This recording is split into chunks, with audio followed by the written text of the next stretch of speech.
whoever you are, wherever you are, hope you are blessed and doing safe. Ladies and gentlemen, greetings, family. Of course, I'm tuning in. You see me without the glasses off today. But if you're looking for some opportunities, particular advertisement opportunities, then look no further at the link at the bottom to my email address. You can hit me up for advertisement opportunities. We are supporting and promoting your businesses here on this channel. You can also, if you would like to donate and subscribe to our Patreon, a link is at the bottom as well. So you have multiple ways in which you can advertise with the platform by emailing me when we go on through our live stream. You also have access to premium content, those that want to see premium content that you will not find here on YouTube or Facebook or Twitter, as I am suspended probably by now.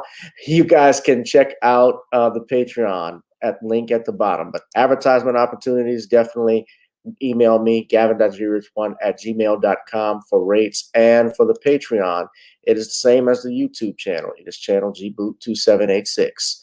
All right, I'll holla. Peace. Girl, come on. Gotta dance to the beat, because on the dance floor is where we'll be. Show me what you got.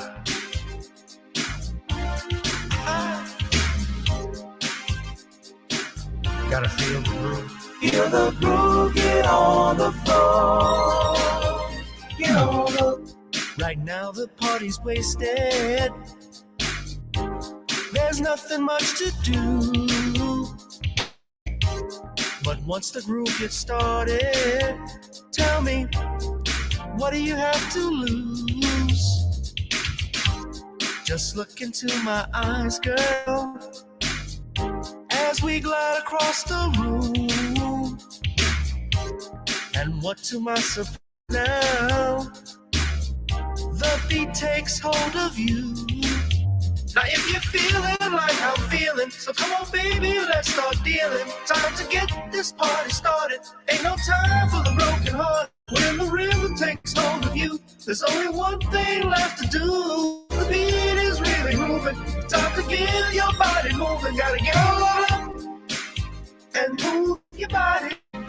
Cause when the beat is really grooving, it's time to feel your body moving. Gotta get on up and shake something. Feel the groove, get on the floor. Get on the... Tell the DJ play the whispers. Rock steady in the mood. Put on earth, wind, and fire. Tonight we're gonna groove. Show me how you do the four corners. Electric slide or two. Hit the bus stop or do the bunny hop, baby. It's really up to you.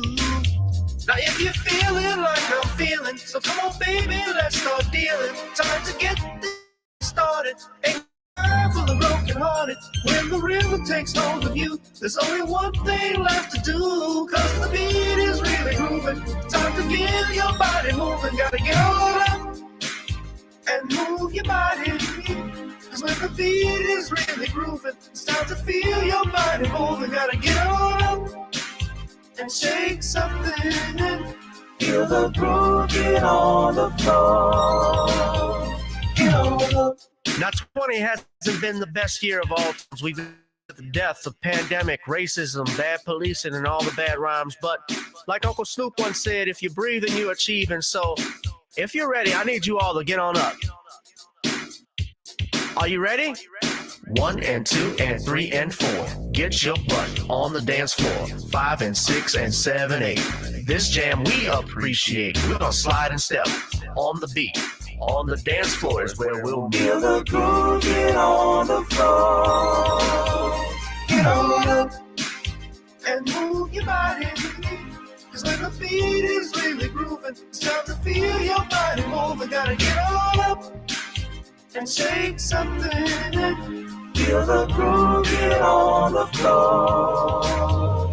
Get on the floor, baby. Yeah, gotta get on up. Come on, baby, gotta get on baby. Feel the groove, get on the floor. Feel the groove, get on the floor. Gotta get on up. What's up, family? Welcome, welcome. B1, Bookie, the realist out here, Danielle, Darius. Of course, we know Danielle gets sleepy. She's got an infant. It's no surprise. How we doing, everyone? Welcome, welcome, welcome to another exciting edition of the hottest live stream here on YouTube and on Twitter at GavinRich2786 or GBoot and Gavin Richard. If you're watching on those channels, we appreciate it. Thank you all for tuning in. We want to bring in our guest, our friend of the channel, Brother Shawn James. Shawn, of course, is always a pleasure, and is the host of his own live stream that he does on Fridays. You all are aware. What's going on, Brother Shawn? I'm good, Gavin. How are you? I'm doing fine. Can you turn your volume up a little bit? I can hear you in your mic. All right. Well, let's see what happens here. Okay, it's a little better. But you can hear me pretty good. Everybody can hear me. I can hear you well. All right. Shawn, if you like, you want to do a plug-in right quick? All right. Well, my new book, John Haines, A Death's Door, is now available in paperback and Kindle format. And if you'd like to pick up a copy, you can head over to Amazon.com and get the latest book in the John Haines series. All right. Y'all go ahead and do that. I also ask if you would like to support me, you can go to my Facebook page, subscribe to Commonwealth Cause, and purchase Commonwealth of Pennsylvania versus William H. Cosby on Kindle, ladies and gentlemen. Shawn, we're going to start off with, obviously, this news here. Kevin McCarthy has had more strikeouts, has basically had more no-hitters ever since the Rocket retired. Y'all know who baseball is. That would be Roger Clemens. He's known for pitching out no-hitters and pitching no-hitters. And Kevin McCarthy has been trying, as you all may know, there's a new House that's in, and it's led by the Republicans. However, there's been so much infighting between them that they have not been able to accept the speaker, to the point that Kevin McCarthy has been running, I believe this is his 11th time trying to get the House Speaker vote, and has not gotten it. This happened earlier today. And in fact, this has been going on for 3 days in a row. Their tallies that the total number of votes cast is 432, by the way, of which the Honorable Hakeem Jeffries of the state of New York has received 212.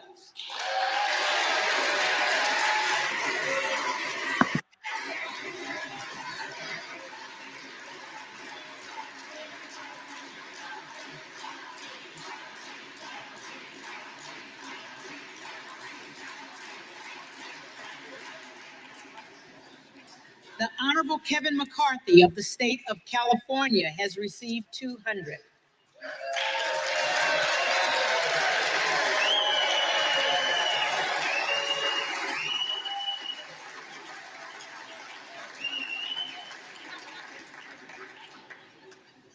The Honorable Byron Donalds of the state of Florida has received 13. The Honorable Kevin Hearn of the state of Oklahoma has received 7, with 1 answering present. No mayor-elect having received a majority of the votes cast, a speaker has not been elected. Hi, everyone. George Stephanopoulos here. Thanks for checking out the ABC News YouTube channel.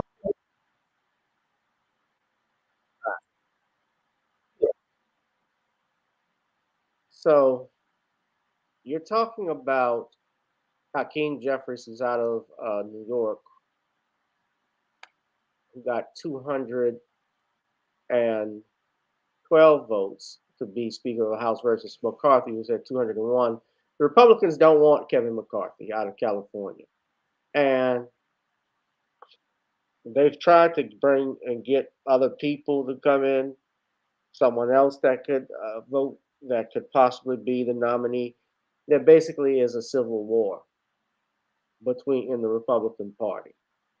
But Shawn, I want to know a little bit now. This is historic because McCarthy's tried 11 times. They say 10 was actually 11 times, and he's continuously lost. He's continuously been on a losing streak.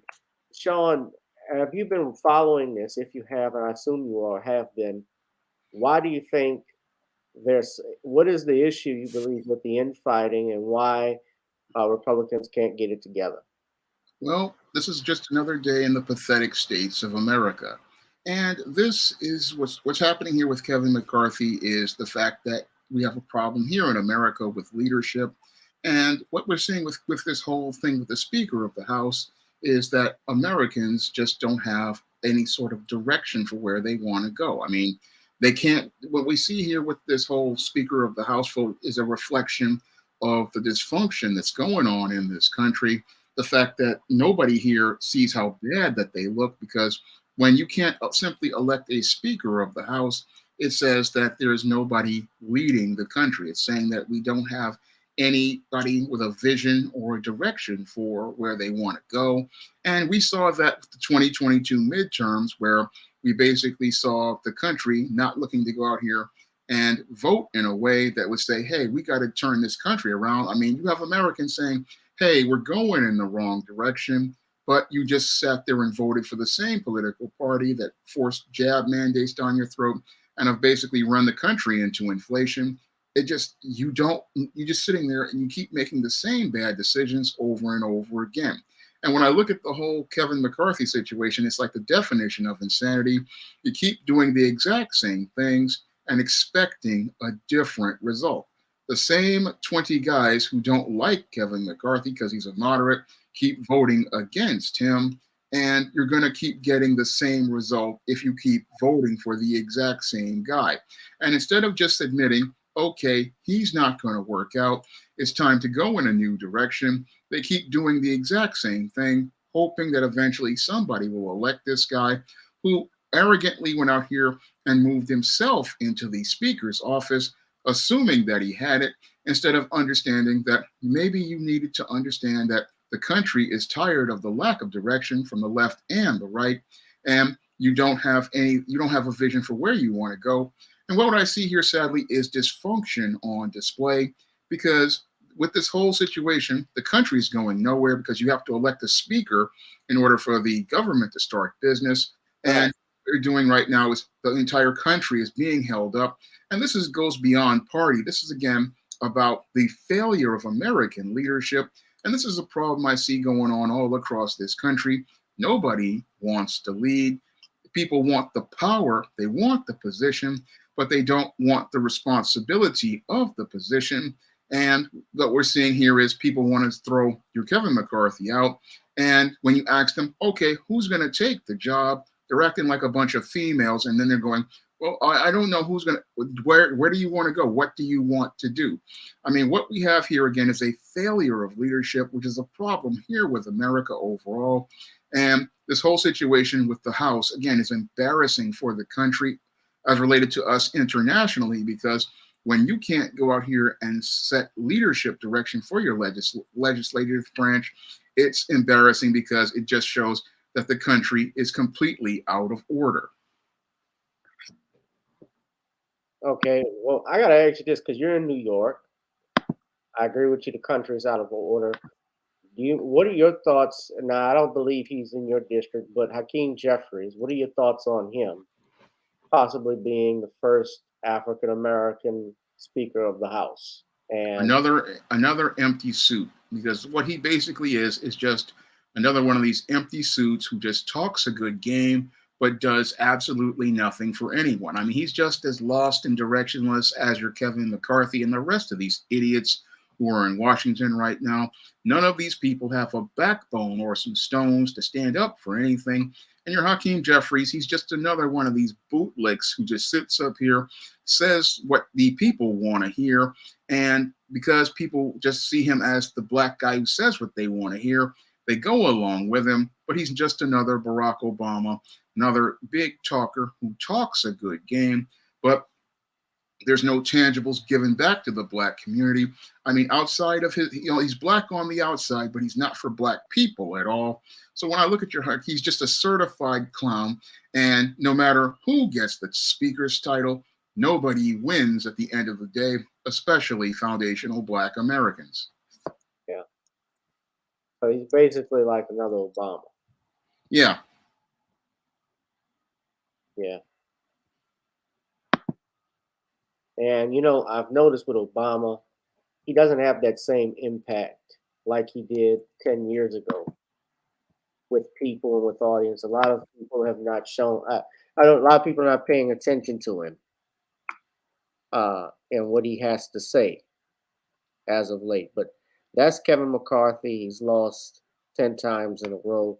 The Democrats are obviously happy that the Republicans have this problem.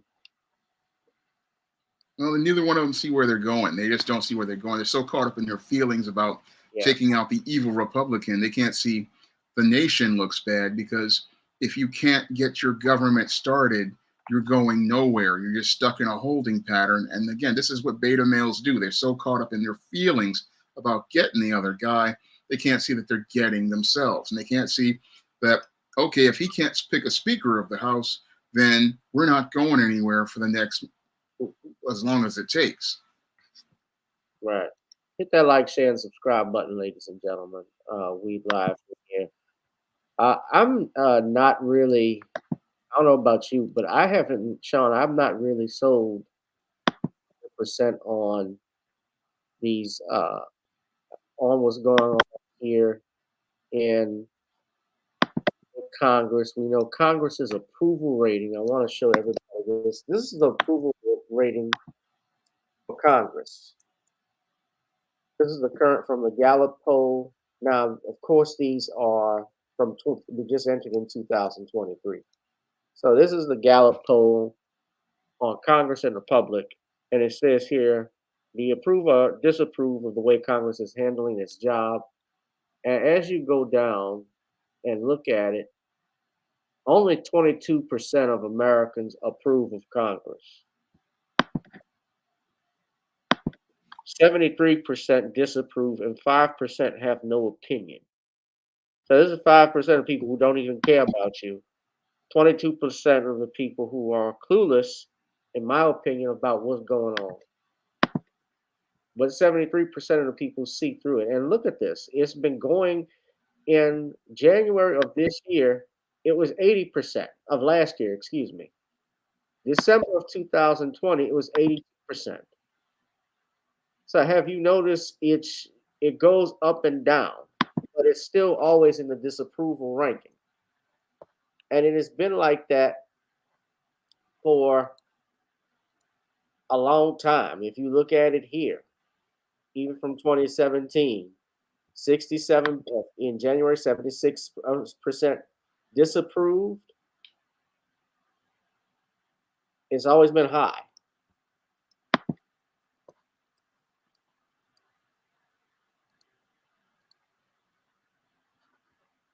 And this is even in the Obama years, in the 80s.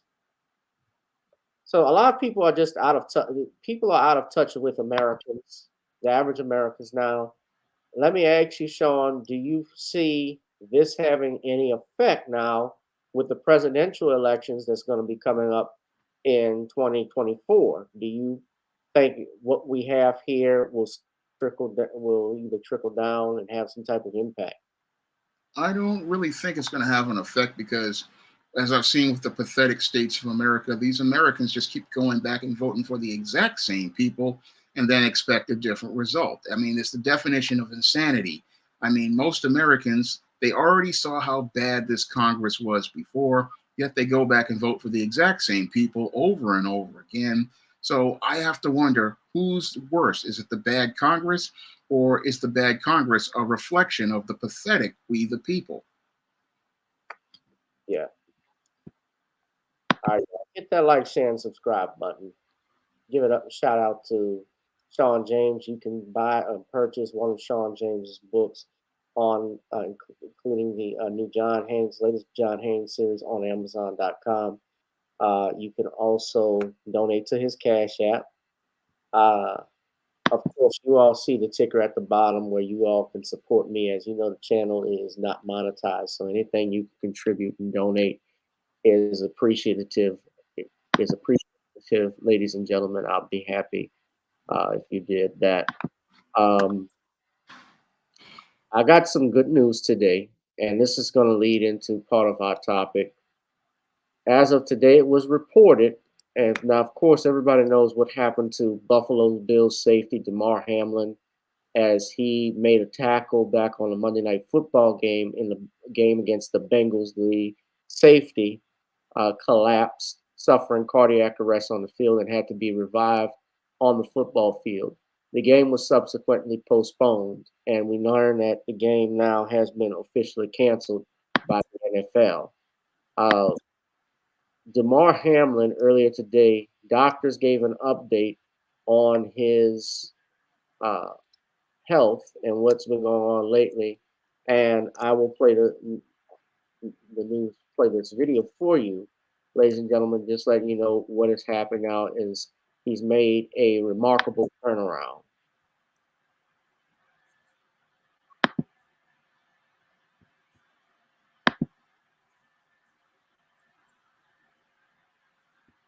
Hands and feet. And right now, he's still unable to speak. CBS's Charlie DeMar has more. Doctors at the University of Cincinnati say over the past 24 hours, Buffalo Bills safety Damar Hamlin has shown remarkable improvement. He's awake and communicating with them in writing. Still has a breathing tube in and is able to communicate with yeses and nos by shaking his head. He was expressed surprise that he had been, not with the world for 2 days. Doctors say Hamlin is still critically ill, but appears to be neurologically intact. Hamlin can move his hands and feet, and he even asked if his team won the game. The answer is yes. Damar, you won. You've won the game. The second-year player has been in critical condition since Monday after he collapsed, went into cardiac arrest. Don't bring everybody. You need to airway doctor, everybody. Newly obtained audio from the New York Times captured the urgency from emergency responders.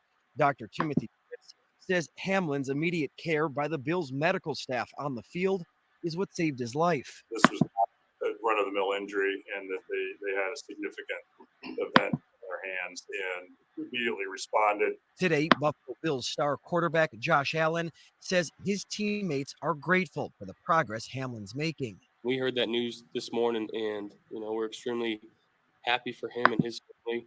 Still, Hamlin's doctors say he has a long way to go in his recovery. There are many, many steps still ahead of him. From our standpoint, we would like to see him continue to improve, to be completely breathing on his own. At this point, Hamlin's doctors say it is too early to determine what caused the cardiac arrest. And when asked if Hamlin could ever return to the football field, his doctors say right now their focus is on getting him home. Nora? Charlie DeMar, thank you so much.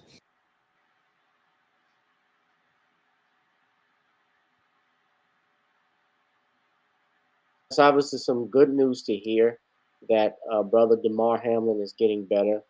Shawn, I know you don't follow sports, but I'm sure you would have to be living under a rock if you didn't know what was this story, because it was trending on Twitter. It was #1 on every news channel because it happened on live television. Seeing his collapse, I'm sure you saw it. So this is going to lead into the next thing. Have you heard about this with Skip Bayless and Shannon Sharpe on Undisputed going over Skip Bayless's tweet? Yes, I've heard about that. Did you get a chance to see Skip's tweet? I saw the tweet, and it was extremely insensitive and just showed how he just sees black people. Now, a lot of people have come to Skip Bayless's defense. Even your Stephen A. Smith said he's not going to judge Skip Bayless, but we know we're all about Stephen A. Smith, don't we? And we've had our issues with Shannon, but Shannon Sharpe visibly was not at Undisputed at their show on Tuesday. leaving Skip Bayless to do the show by himself that day. And we all saw video that Skip Bayless had to explain the tweet in part, at least telling his owners, his bosses from Fox Sports 1, to talk about the tweet on Tuesday.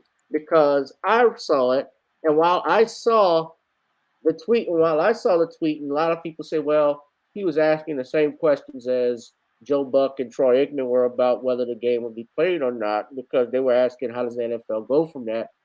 Skip Bayless has a history of being a dirtbag, and that doesn't work for him.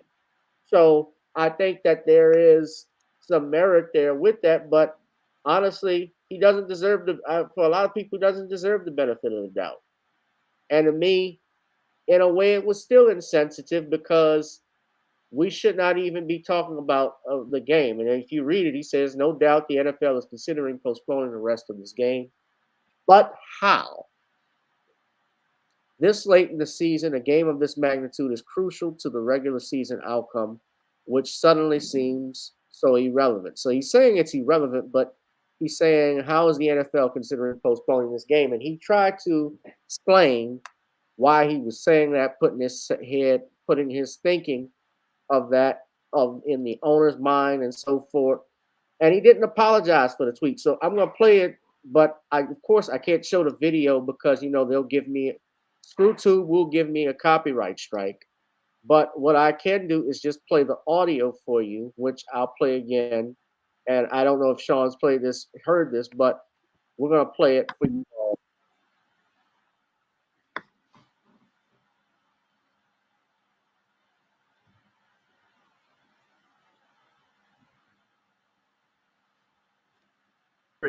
I think it needs to be amended. I mean, with twice already. My first tweet ended with that I just said a prayer for Damar and his family. My second tweet was about so many horrific injuries, but this is very different in all caps. And then came my third tweet, which I believe was widely misconstrued, misinterpreted. I don't follow what's happening on Twitter. I just tweet. But my boss here at Fox called and said, hey, people are really reacting strongly to your tweet. Maybe you should clarify, which I immediately did. But my first tweet was simply, as a journalist, I was putting myself in the heads of the NFL executives, starting with Roger Goodell, who are having to figure out on the fly what to do here. And I stated the glaringly obvious, which is that no doubt the NFL is considering postponing the rest of the game. This is right in the middle of the vortex of this situation when it was unclear what they were going to do with the game. But I made the point that this late in the season, that with a game of this magnitude, it's very difficult to postpone it. Yet the end of my tweet was, all of which suddenly seems so irrelevant. For the first time in the history of the NFL, my point was, it was all rendered irrelevant by what was happening on the football field in front of all those football players, those gladiators, those warriors. They were shaken to their foundations. So I immediately didn't retweet, I just clarified. And I'll state it again, nothing is more important than that young man's health. That was the point of my last tweet. I'm sorry if that was misunderstood, but his health is all that matters. Again, everything else is irrelevant. I prayed for him, and I will continue to pray for him. That's what I tweeted at the end of the night. I did pray for Damar and his family soon after it happened, and again before I went to sleep last night. And I didn't sleep much, knowing that we did have a show that we might or might not do.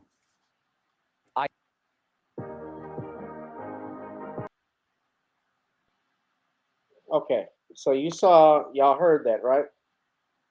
Yeah. Okay. So he was told, so we heard him say out of his own mouth, he read his tweets, he tried to explain what he was saying, but we did hear that his employers at Fox Sports told him, hey, you need to clarify this. You got to do something because it was trending. And if you looked at it, it was viewed. I was looking at the Twitter analytics.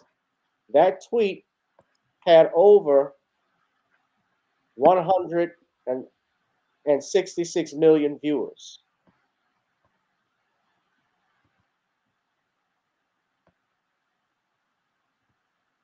I even responded to it. I wasn't a fan of what he was saying. And let's be real, Undisputed doesn't really work without Shannon Sharpe, if you follow it.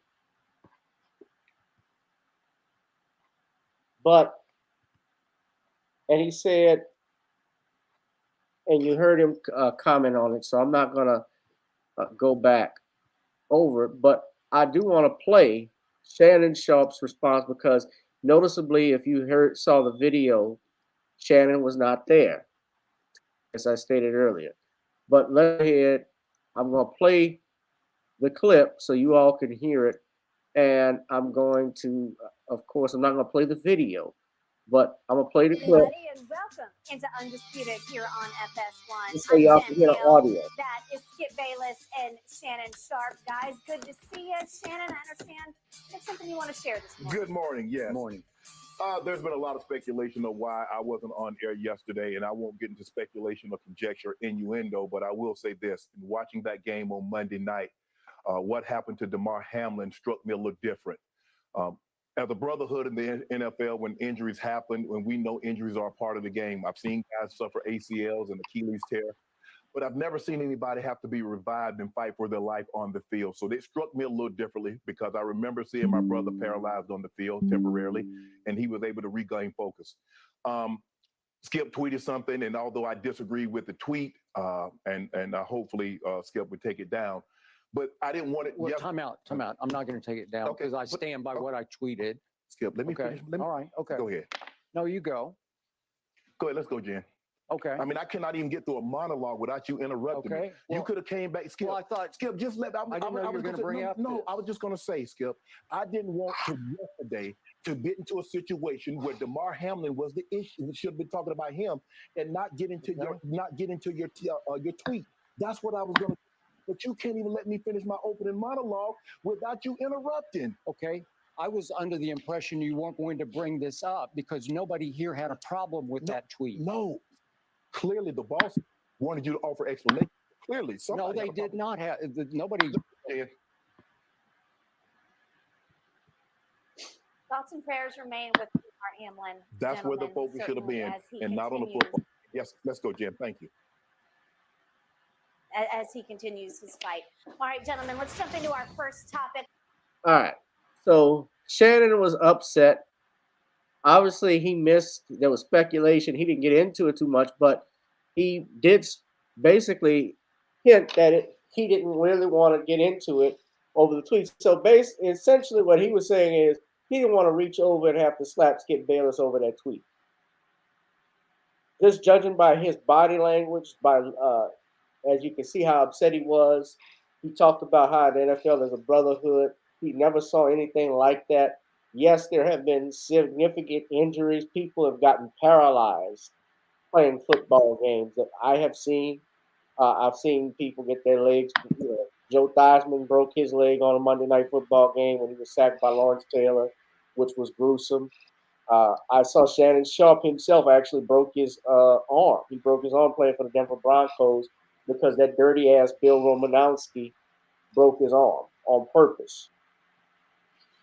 I remember that. But obviously nothing where a person collapses and has to be revived, shocked back to life. Brother Shawn, you saw the video. Your thoughts about this with Shannon Sharpe and Skip Bayless? Do you think this has come up for Shannon Sharpe? Why is Shannon Sharpe still on First Take? If you look at, and we can get into that, but what are your thoughts? Well, I'm sorry, your I meant undisputed. Well, your Skip Bayless basically is showing us the racist he truly is, because when I looked at that tweet on Twitter, I mean, this was just showing me that this man is just another white supremacist, because he had no regard for that young man's life at all. I mean, he was like the overseers and on the slave master's plantation, more interested in seeing the game continue to go on, not ever thinking about the injury of this man who could possibly be dying on the field. And again, this is the mindset of many on the NFL slave plantation. They basically do not care about these players. They're all, again, slaves on their plantation. They have And the can worst be, pension plans too. yeah. And they basically just all they care about is like he's like another labor slave on that plantation. And if he dies, he dies. We can get another one. And that's the whole mindset that they have over at the NFL slave plantation. And we got the true feelings of your Skip Bayless in that original tweet. And what they want to do is try to cover it up, make it look nice. Oh, he didn't really mean it. Oh, he was trying. It's like you're trying to try to explain this racist, but the racist already showed you his true colors. And I don't think your Shannon Sharpe is a bootlick, but even went so far that even a bootlick couldn't justify what this man was saying, because he basically showed us in less than 2 weeks that he's basically a racist and a white supremacist who basically has no regard for black life and sees black people like the slave owners on that plantation see black people. They basically see all of us as just cattle and fodder for their NFL franchises, and an easy way for them to make money at the expense of all of those black bucks on the plantation. And that's the sad part about this whole thing, because with the Skip Bayless, again, he's basically just showing us that your NFL owners have no respect, and your people who support the NFL don't have any respect for black people. And that's the thing that most black people really need to think about as related to this situation: how little regard they have for a black man's life who was hurt on their field, basically about almost possibly lost his life. They cared nothing about him as a person, and all they cared about was getting back to their game so they could get back to the playoffs, make their money. And that's all they cared about at the end of the day was just using a black man as fodder for their little business. Yeah. Yeah, you're a buck. You're not a human being. You're a bed buck. You're a buck. Yeah. Go back out there. Yeah, I mean, do you know that they actually were going to give them 5 minutes to recover before they were going to bring the game back on? And it was the players and coaches, not the NFL, but the players and coaches who objected and said, no, we're not going to continue to play. That's just how sick they are. Well, it's about money. Yeah. And they do that with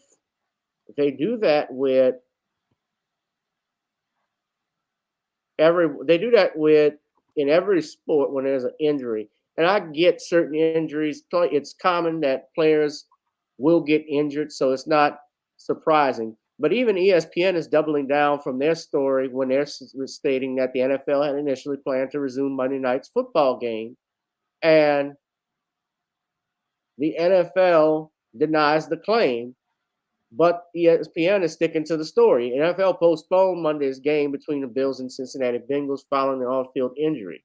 And ESPN first reported during Monday's telecast after Hamlin was taken off the field in an ambulance that the first quarter would resume after both teams were giving a 5-minute warm-up notice. That never materialized, and the league said it never considered restarting the game. Troy Vincent, who is the NFL Executive Vice President of Football Operations, said, it never crossed our mind to talk about warming up to resume play.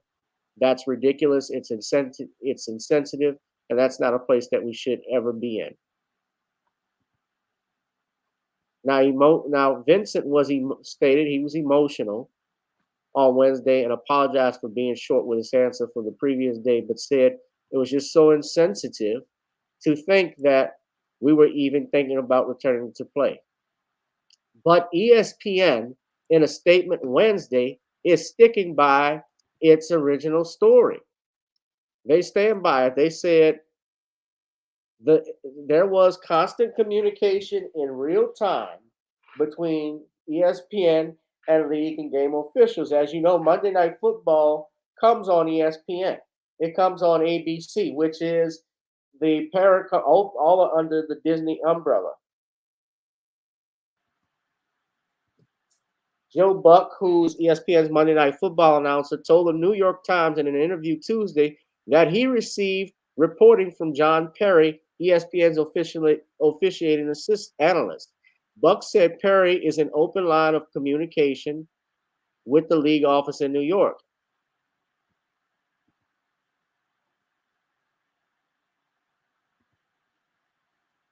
It's our obligation to give the information we are provided by the NFL. And as a result of that, I'm going back reading ESPN's statement, not Buck's. We reported what we were told in the moment, immediately updated fans as new information was learned. Now, perhaps they didn't know the gravity at that time of what Damar Hamlin's injury was, although we all saw it on TV. And they're reporting that he had to be revived. We didn't actually see that, but we all knew when the ambulance is out on the field, it's bad. Usually they take somebody off in a cart when they're injured and they give a thumbs up. You didn't see that. You saw somebody actually faint. Someone fainted and collapsed because their heart wasn't working. And Skip Bayless has always been a douchebag.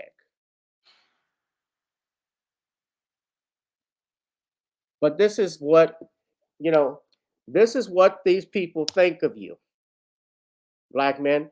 And if Shannon Sharpe, remember what happened last time we were here when Skip Bayless disrespects Shannon Sharpe. This is his second time doing it. And you can tell from looking at the video, Shawn, Shannon had enough.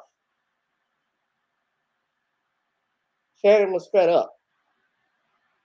But Shannon Sharpe won't leave undisputed. We talked about it last week when he said when they're fighting over Tom Brady. Because think about that. If Tom Brady had collapsed, you think Skip Bayless would have put out a tweet like that? I doubt it. Remember when he attacked Shannon over and said, Shannon's like, I'm in the effing Hall of Fame. And Skip was like, so what? Brady was 10 times better than you. Remember he said that? And Skip Bayless has never played professional sports. So how is he an analyst? He kept Terrell Owens, he was one of the people that kept Terrell Owens out of the Hall of Fame. And regardless of how you feel about Terrell Owens personally, that mug put up Hall of Fame numbers. He is a Hall of Famer. Period.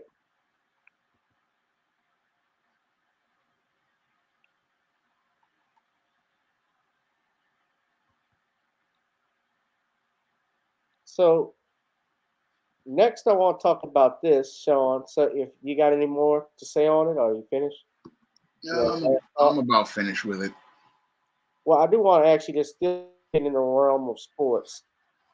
Did you hear out in over the New Year's Eve, Dana White and his wife got into it where he slapped his wife after she slapped him at a New Year's Eve party, and it was recorded by someone on their phone. TMZ even reported it. What did you think? I don't know if you've seen this. You probably haven't, but we're going to see if I can play that clip. But it got some type of heated argument that happened, but they didn't explain the fight. But basically, Dana White was trying to explain, talking about he was drinking and so forth. They both were drinking. I want to share it with you.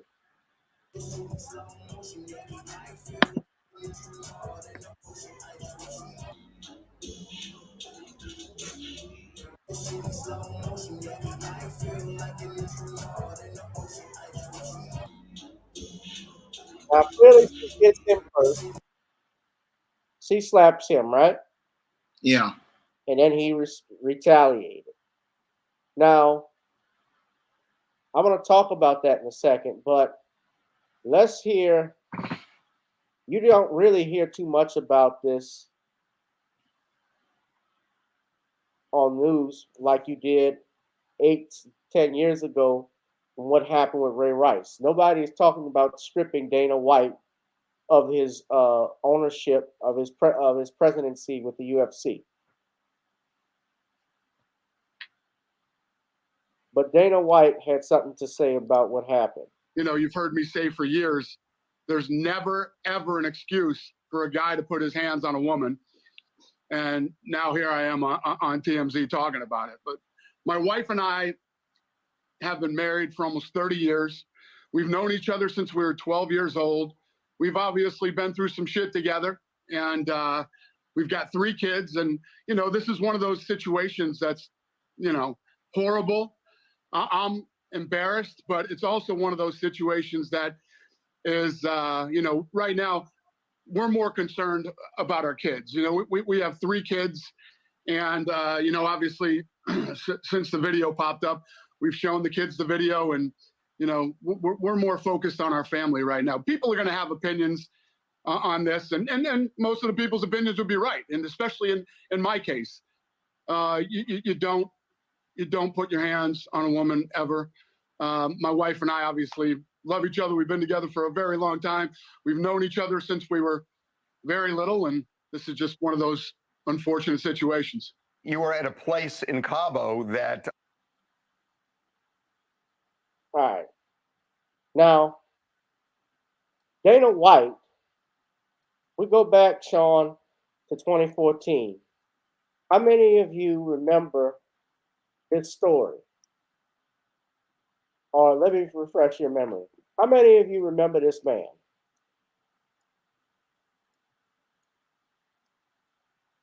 This is Ray Rice. He was a former running back for the Baltimore Ravens. He was with the team during their Super Bowl run in Super Bowl 43 when they played in New Orleans. He actually, no, I said Super Bowl 40. Yeah, was it?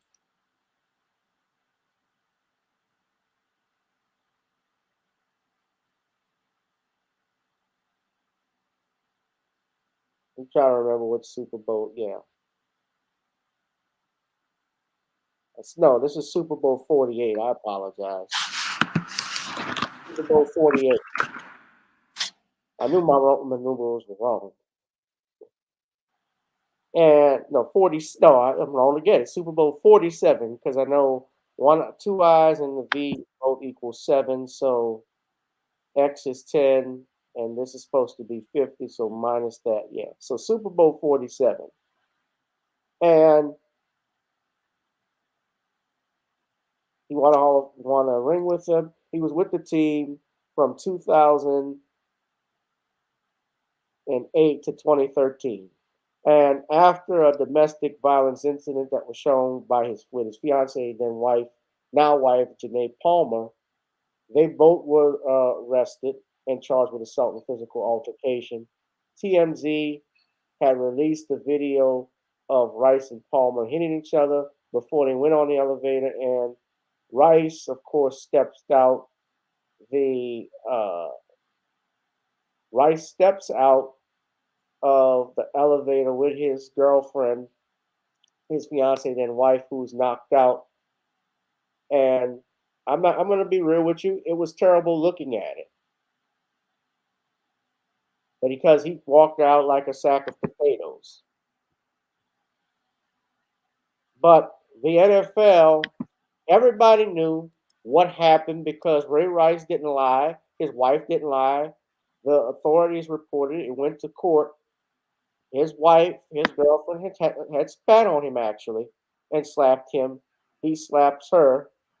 And when there was another altercation, I believe in the elevator, is when he slaps her and she ends up tripping and hitting her head on an elevator railing.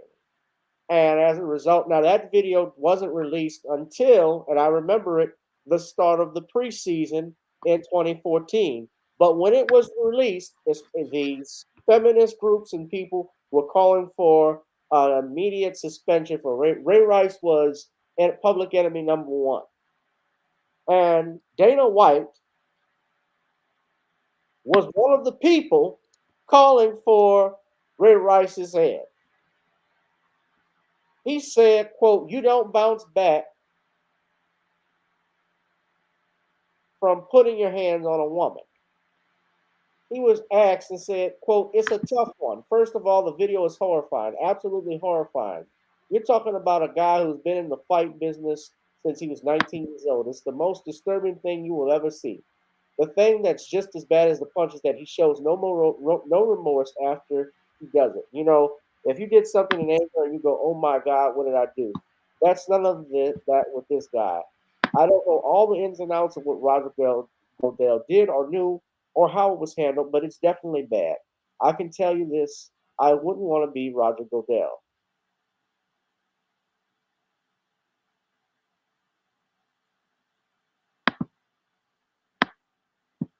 He's always said, I'm one of those guys, you heard me say for years, there's never ever an excuse for a guy to put his hands on a woman. Now here I am on TMZ talking about it. People are going to have their opinions on this, and most of the people's opinions would be right, especially in my case. You don't put your hands on a woman ever. Well, let's change that. Nobody should put their hands on anybody, period. Assault is assault. Battery is battery. Now, I'm a gentleman myself. Yes, I don't believe in touching ladies, and I'm not going to touch a female just because she says something I didn't like, or she just slaps me or slaps me and it didn't hurt. I probably would not. But there have been situations, I can tell you, as a public defender, in cases I've known, even as a criminal defense lawyer, where I have had to represent women who beat the crap out of their men.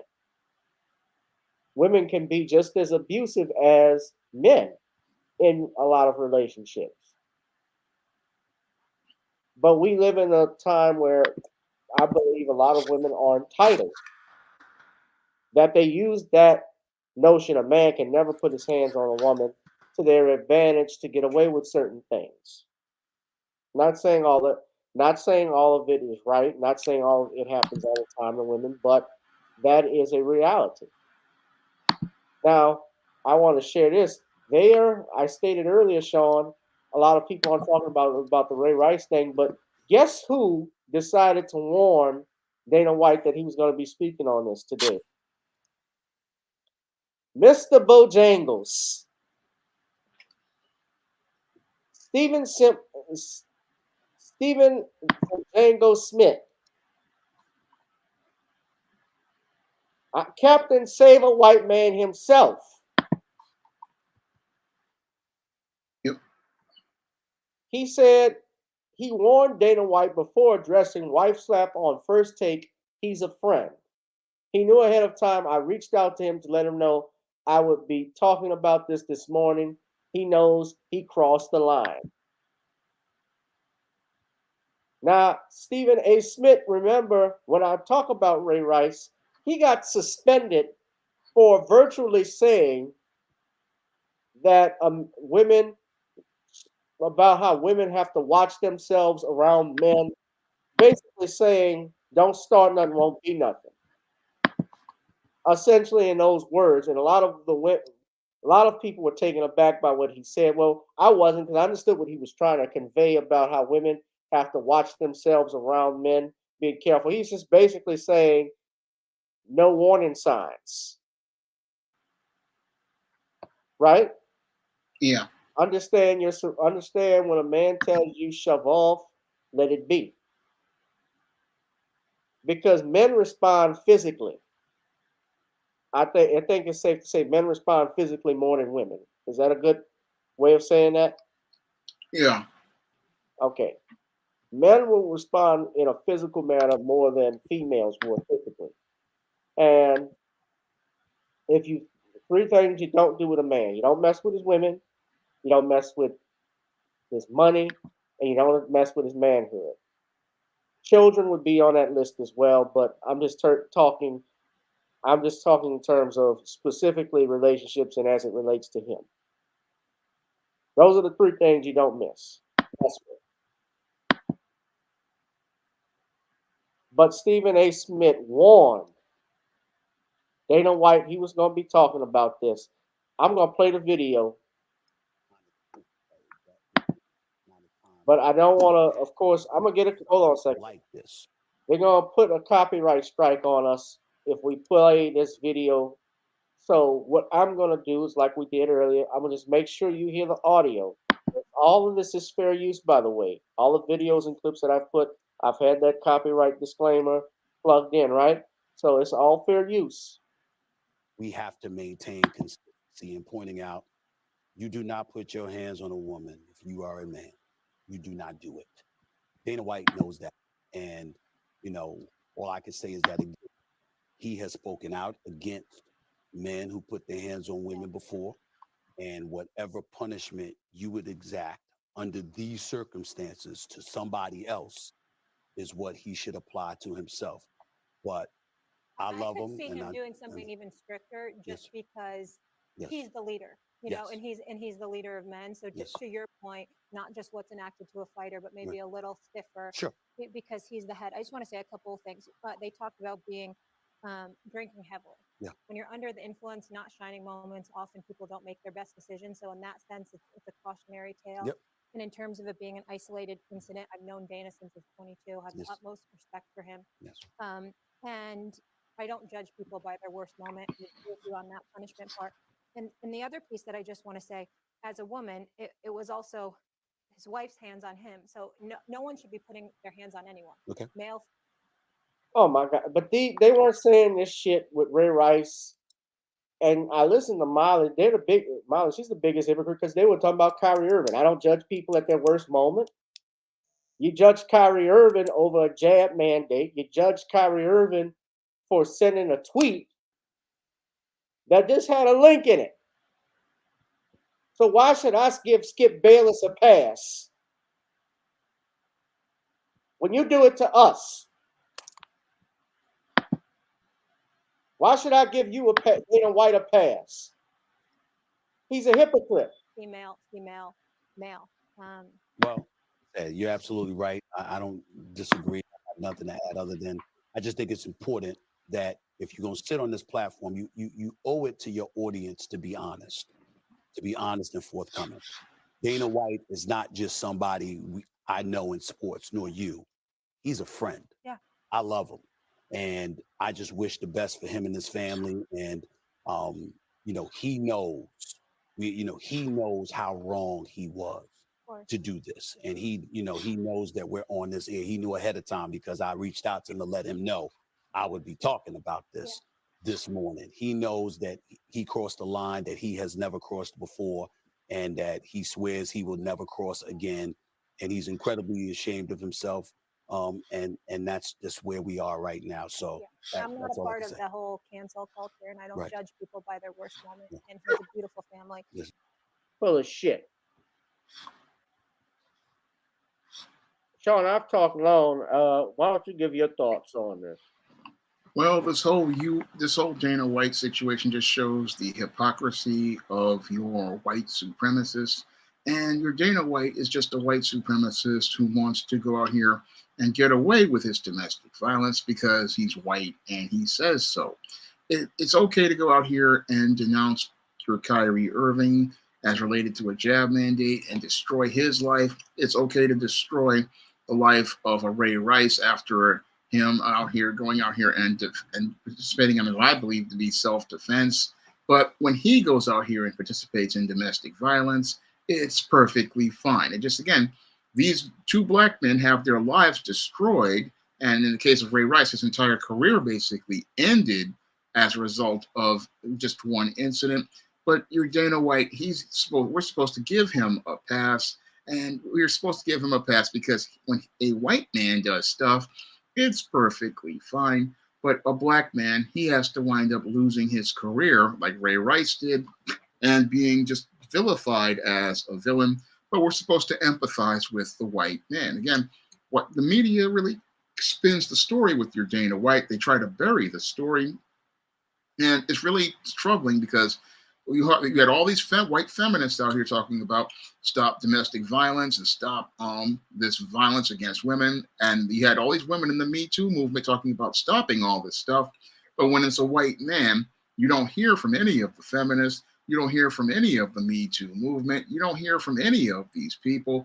No, you don't hear a single word about anything from these people unless it's a heterosexual black man in an incident. Then you want to have people going out here marching and protesting, talking about taking away their job, taking away their ability to make a living, making all sorts of allegations to demonize these black men.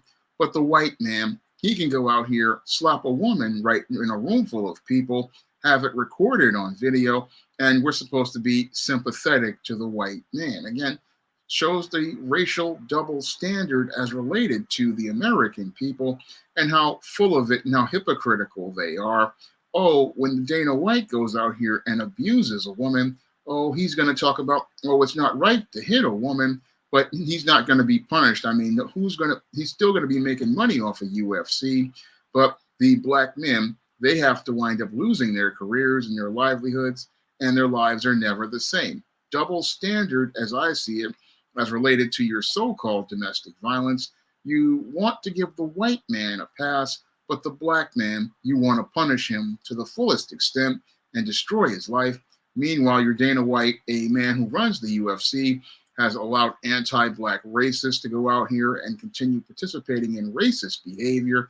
And this domestic violence just basically shows how much of a sewer his entire organization is, because this culture that he has is basically just a white supremacy all around. And that white supremacy just shows us how your Dana White is basically another white supremacist who's from the bottom of the barrel. Yeah, I don't really follow UFC like talking about. I don't really watch it.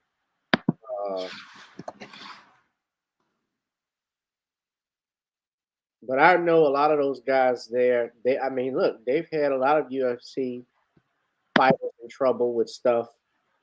Conor McGregor has gotten into issues, had his issues. So has, you remember the guy War Machine who raped his girlfriend? Yeah. I don't know if he was with UFC. I believe he was with UFC, if I could be wrong. Yeah. He nearly killed her. But they all get a pass. We didn't hear anything about this. Yeah, he beat the crap out of a beautiful woman, by the way.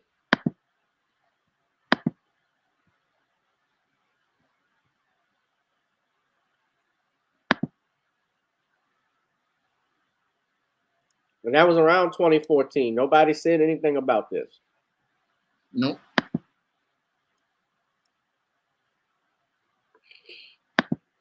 Yeah, he got life imprisonment for that. But yeah, Dana White, yeah, I think he's scum. And let's not forget, he's always talked shit about Floyd Mayweather. He and Floyd Mayweather don't like each other. They've had back and forth. That's War Machine. You remember? So he got caught in a lie, but I wanted to ask you, what did you think of ESPN? And what they're just spinning things like they usually do. And Stephen A. Smith with what he did, reaching out to him. They're just spinning things, and he's just doing the usual bootlicking, which is what he does. Yeah, it's so disgraceful at this point.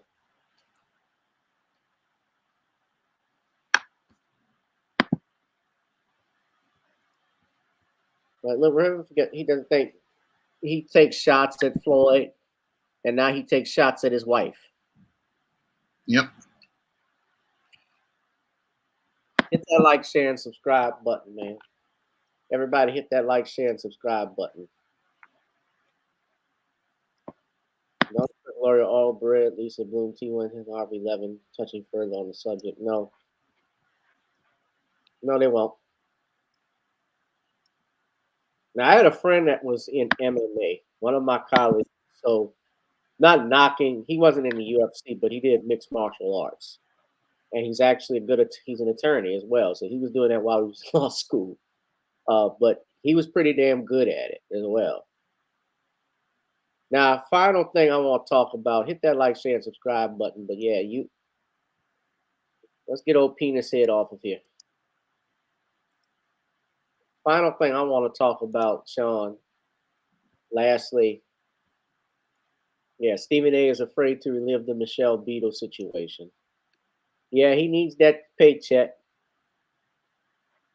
But you notice something too, just to get back on that, Shawn, he needs that paycheck to keep that, see if he can keep his line from going back any further. But you know something, Shawn, what I was gonna say is that now it slipped my mind. Yeah, okay, no, it came back. The media is not gonna react to a woman hitting a man. Do you think it's a double standard? Do you think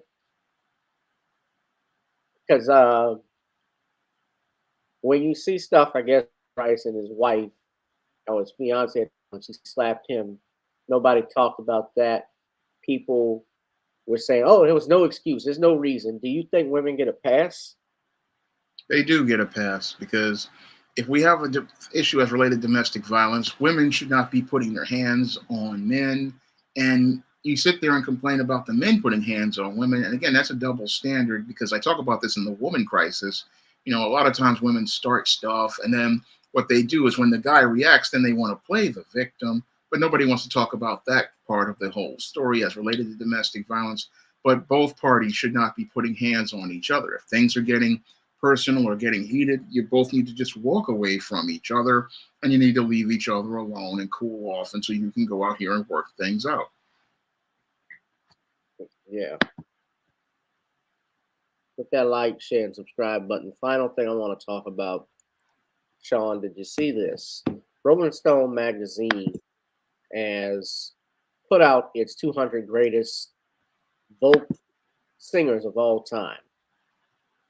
It was released on Tuesday, on Monday, I believe. And many people, it has gotten some criticism from some people because there are artists that have been left out. In particular, on this list, if we're talking vocalists, Nat King Cole didn't even make this list. Anita Baker didn't even make this list. They have people like Rosalia, who I've never heard of, who's 200. Glenn Danzig. They got Billie Eilish. But most important to everybody that was watching this list and was curious, I mean, these are people I haven't even heard before.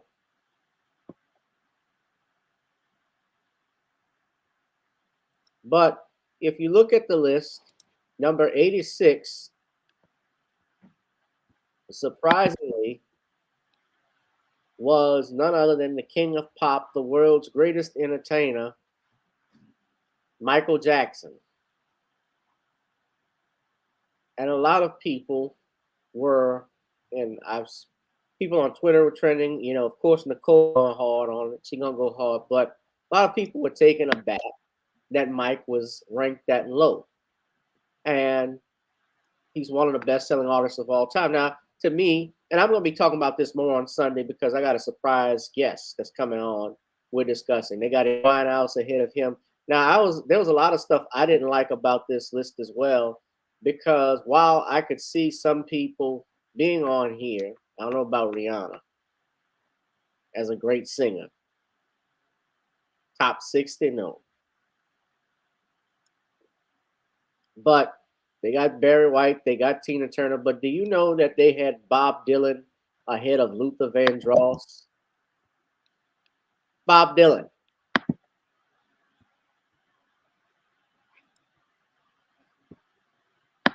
They got Joni Mitchell, Rod Stewart. By the way, Rod Stewart idolized Sam Cooke. He idolized David Ruffin, and David Ruffin, I believe, was in the 60s. David should be higher than that. They got Tony Braxton, 48, Linda Ronstadt, Mavis Staples, Ella Fitzgerald, James Brown at 44. The most influential artist of all time is James Brown, bar none. Hip hop is here because of James Brown. He's the most sampled artist in history. Am I right? One of at least. You're right. One. Huh? I said you're right. Period. Now,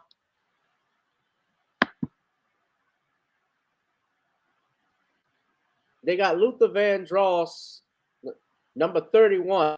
They got Hank Williams ahead of Luther. Now, if you're talking about vocalists, Luther Vandross could sing a song and give you shivers. He could sing the ABCs and put soul behind it. Same thing with Marvin Gaye. He could get sweat by singing ABC 1, 2, 3. Am I right? Yeah. They got Smokey, 23. They got Adele above Smokey. Marvin is 20. Frank Sinatra, 19. The Cruz, Elvis Presley, Prince. They got Bob Dylan at 15. Freddie Mercury, 14. Patsy Cline, 13. John Lennon, 12. Little Richard, 11. Now, some moist dude on ESPN was talking to Pleasure P about the fact that there were no white artists on in the top 10. And Pleasure P even scoffed at it. Now, I can't play the video because TMZ will give me their little bogus copyright strike.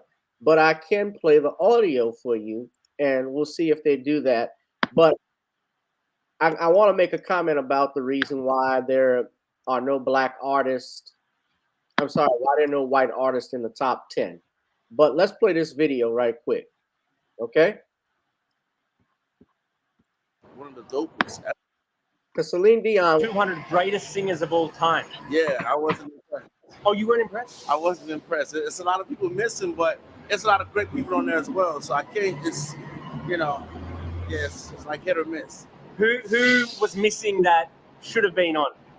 I feel like Anita Baker for sure should have been, and a few others too. I would have to look at the list again and tell you off the top of my head, but I was like, wow, why not Anita Baker or... Everyone's saying Celine Dion was the biggest snub. That's a big snub. I mean, listen, Celine Dion, she represents Miami very well, and she has a perfect pitch. So when she sings, she never goes off key or anything. So yeah, she's like one of the dopest ever. So yeah, I think that's a big snub as well. So how can they? Do you think they forgot about her, or they on purpose said she's not got a good voice, or what? I don't know. Who knows? You know what I mean? Who knows? Maybe they just don't know music enough. I mean, I don't know. Maybe they just don't know the right singers to pick. I don't know, but that's a big snub. It is, huh? Also, the top 11, no white people. No white people in the top 11. The first one was John Lennon at 12.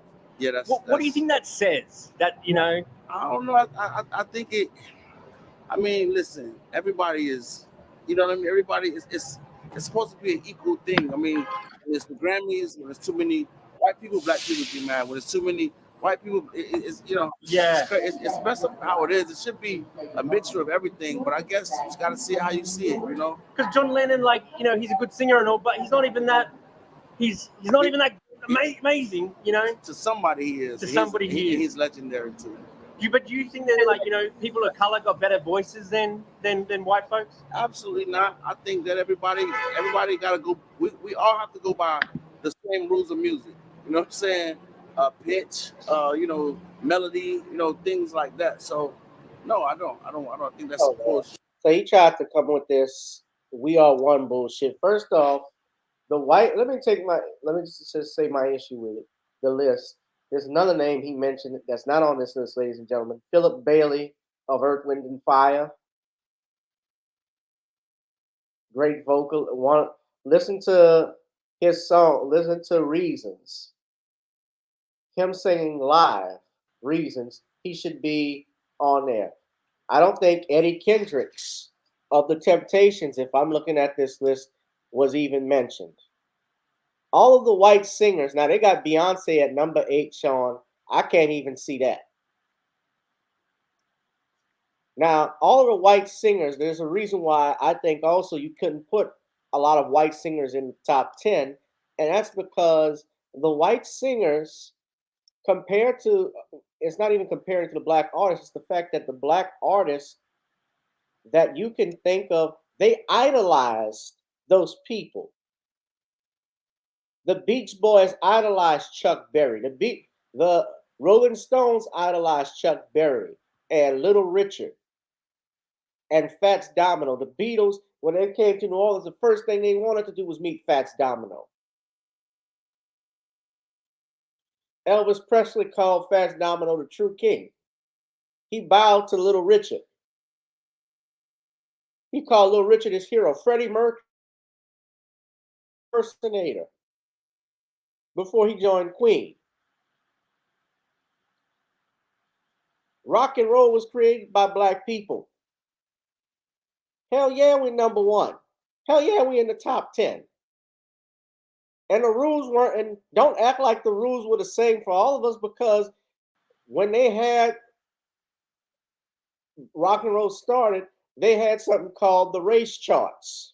It's called R&B now, but there wasn't a pop chart. You know, it's pop and R&B now, but R&B wasn't called R&B. It was called black charts or race charts. They did that to segregate black people. It was always segregated up until Chuck Berry, when they played Maybelline for the first time, and Little Richard's Tutti Frutti.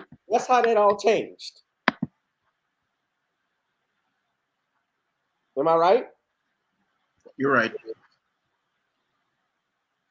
But what your thoughts on what Pleasure P was saying and this Rolling Stone magazine? Do you agree with this list? I disagree with that list completely. That list is just bullshit as I see it, because when I look at that whole list, it's just subjective, and it looks like some millennials' view of what they consider to be the top artists without ever listening to the music.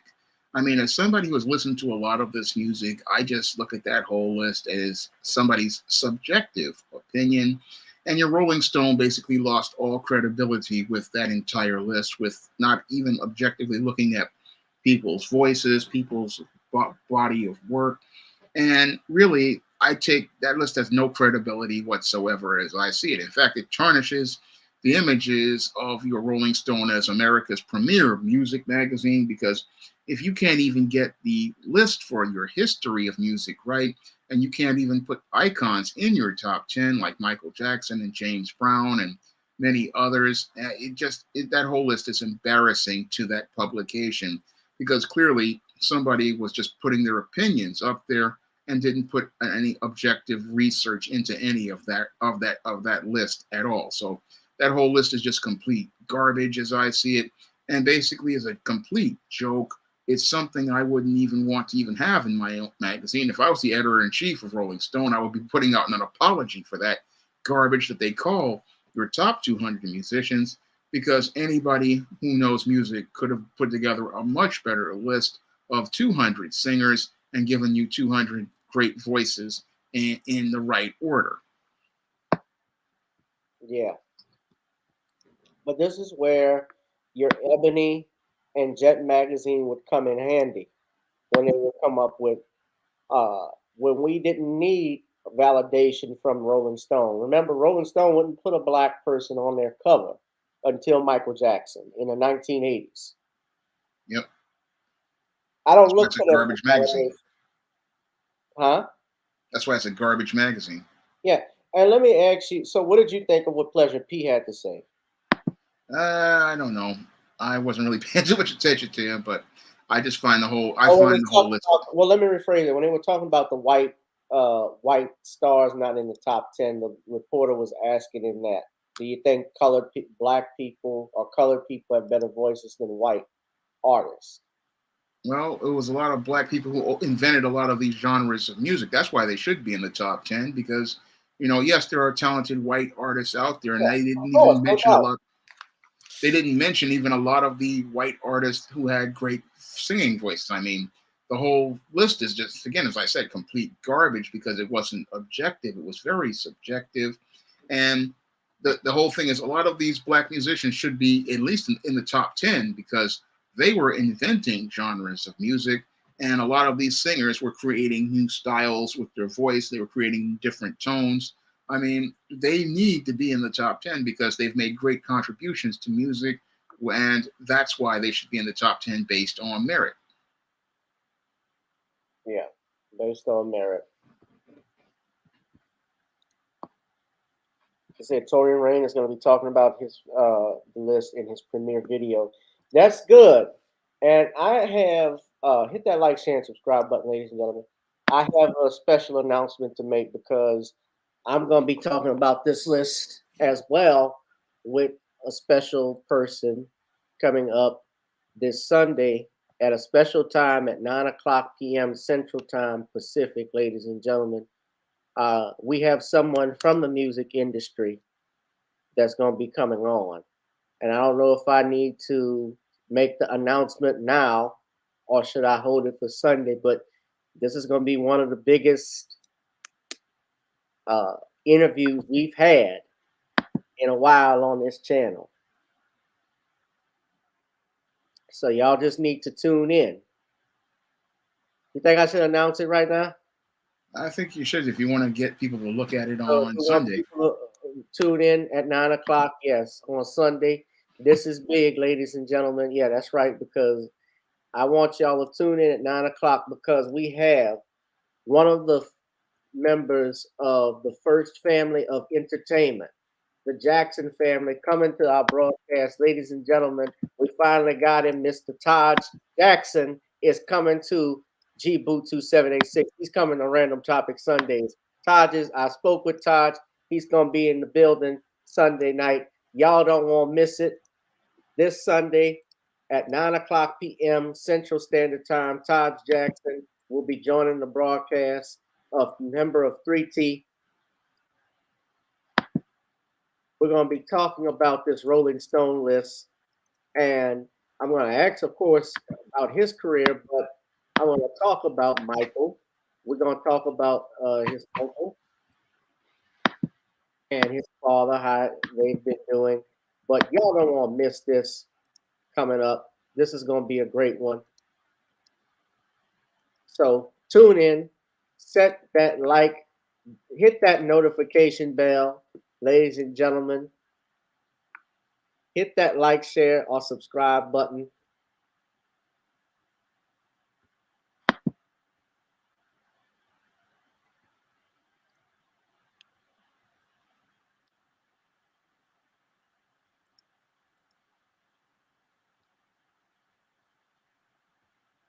That's going to be a good one, Sean. It should be a classic. That's going to be a good one. Todd Jackson coming in the building. Y'all don't hear me. We got 3T, Mr. 3T himself. So make sure you hit that notification bell, hit that like, share, and subscribe button. Ladies and gentlemen, y'all don't want to miss that. That's going to be a good one. Darius from Atlanta is excited. Danielle, I don't know if she's going to be able to stay up, but that's going to be a special one, y'all. Y'all don't want to miss that. We're going to talk about this garbage magazine, Rolling Stone, and I'm going to ask Taj a bunch of questions. If you got questions for him, we can do a Q&A as well. So, yes, that's right. Tito's son. This is Tito's, I think this is Tito's middle son, because Tito had 3 boys. He had Taj, there was Terrio, and there was Tito. So, you know, Nicole has been friends with Taj and so forth and the family, but we're happy to have him come on. That's going to be great, Sean. It's going to be awesome. Yeah. And, you know, and I want to ask questions, and he's going to talk about the impact his uncle had. Yeah, Michael should, without a doubt, be in the top 10. Now, I'm going to be real with you, dude. I think Michael could outsing Aretha Franklin. No. Was he better than Luther? I don't think he was better than Luther or Marvin, but he damn sure was better than Bob Dylan. Same thing with Prince. Same thing with James Brown. Jackie Wilson should have been higher because he took you higher and higher. Right? Yeah. Sam Cooke. Oh my God, I could go on. Darling, you send me. I know you send me. I know that you send me. Honest you do, honest you do, honest you do. Whoa, you thrill me. All right, that's enough. That was a great song.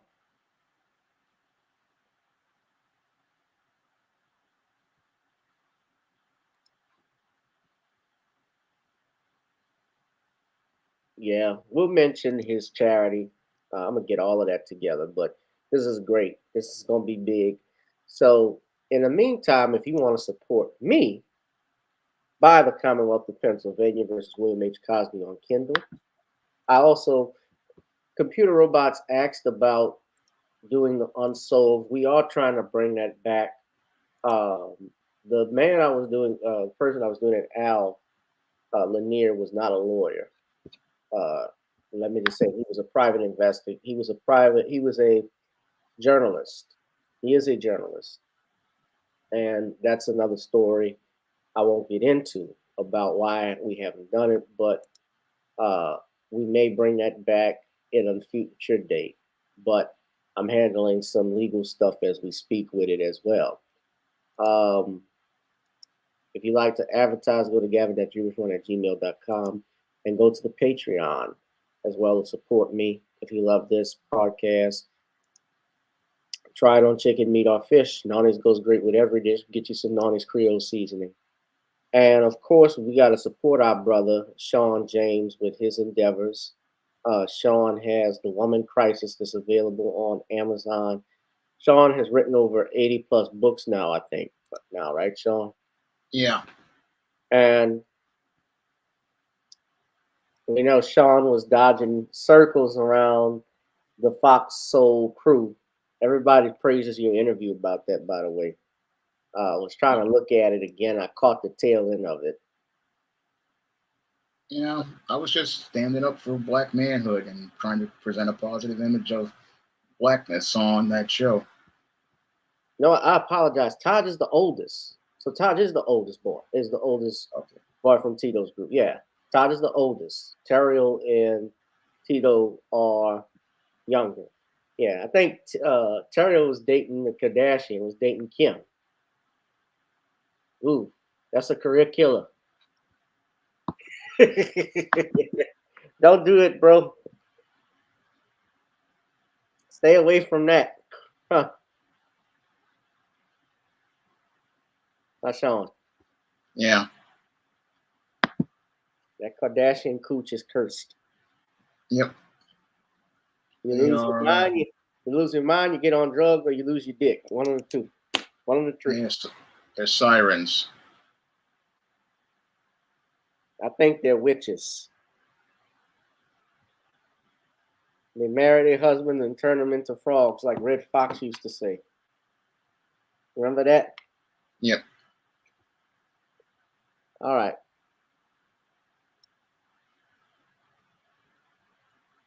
Yeah, that's also great. The historical men in crisis and beta males. I watched the one you did on James Dean, I should say, because Jimmy and James Dean were two different people. Yeah. Yeah, that was pretty good. And I forgot who's the other guy that was with James Dean. You did the companion. I did Nick Adams. Yeah, because they were both rebels. Yeah. Nick Adams was copying James Dean. That's how he was a beta male. And your James Dean was a beta male because he basically had issues because his mother died when he was young. Yeah. Gonna be filming some more Hollywood historical men in crisis videos this I think week. we're gonna do another Unsolved. I'll plan to do another one. I just want to make sure I have my legal stuff together with that. So I'll have new stuff, new things available before we do another one. But I'm glad y'all enjoyed it. Yeah. All right. Well, Shawn, I won't keep you. If you want to do another plug-in, you can.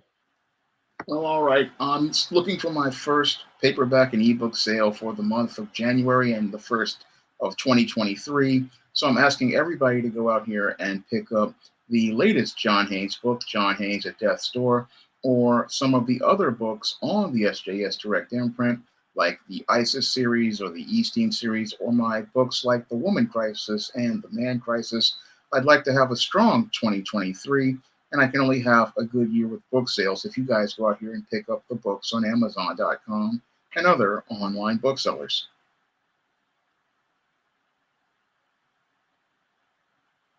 All right.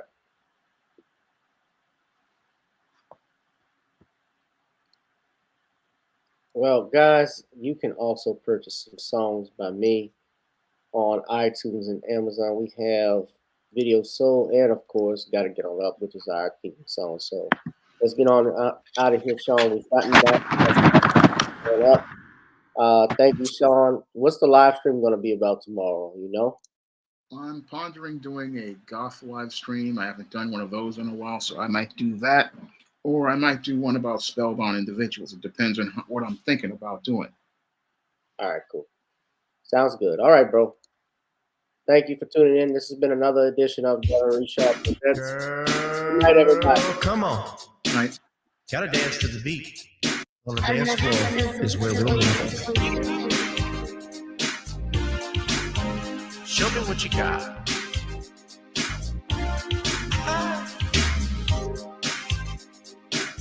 Gotta feel the groove. Feel the groove, get on the floor. Get on the. Right now the party's wasted.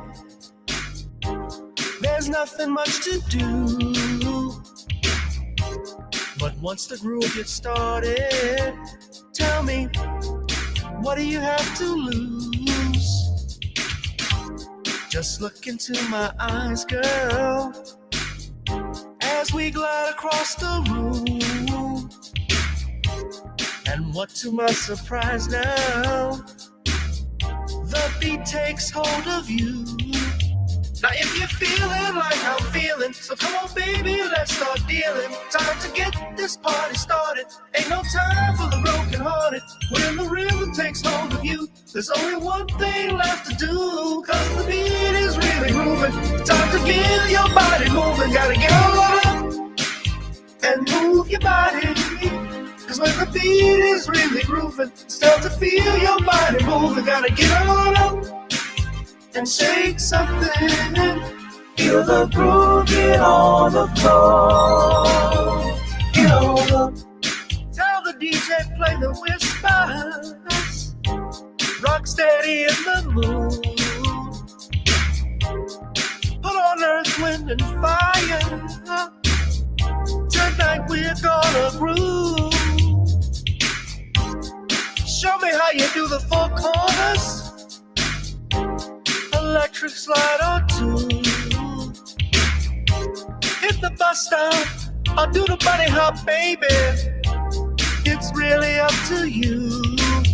Now if you're feeling like I'm feeling, so come on baby, let's start dealing. Time to get this party started. Ain't no time for the broken hearted. When the rhythm takes hold of you, there's only one thing left to do. Cause the beat is really grooving. Time to get your body moving. Gotta get on up and move your body. Cause when the beat is really grooving, it's time to feel your body moving. Gotta get on up and shake something. Feel the groove, get on the floor. Get on up. Now 2020 hasn't been the best year of all times. We've been dealing with death, the pandemic, racism, bad policing, and all the bad rhymes. But like Uncle Snoop once said, if you breathe and you achieve. And so if you're ready, I need you all to get on up. Are you ready?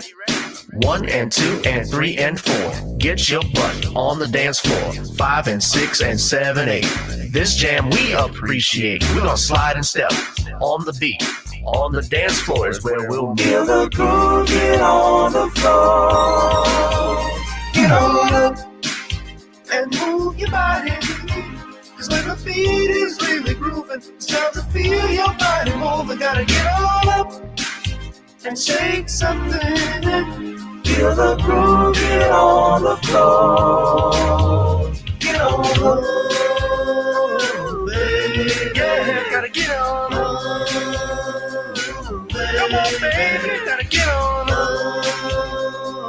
Baby. Feel Feel the groove, get on the floor. Get on up. Good night, guys.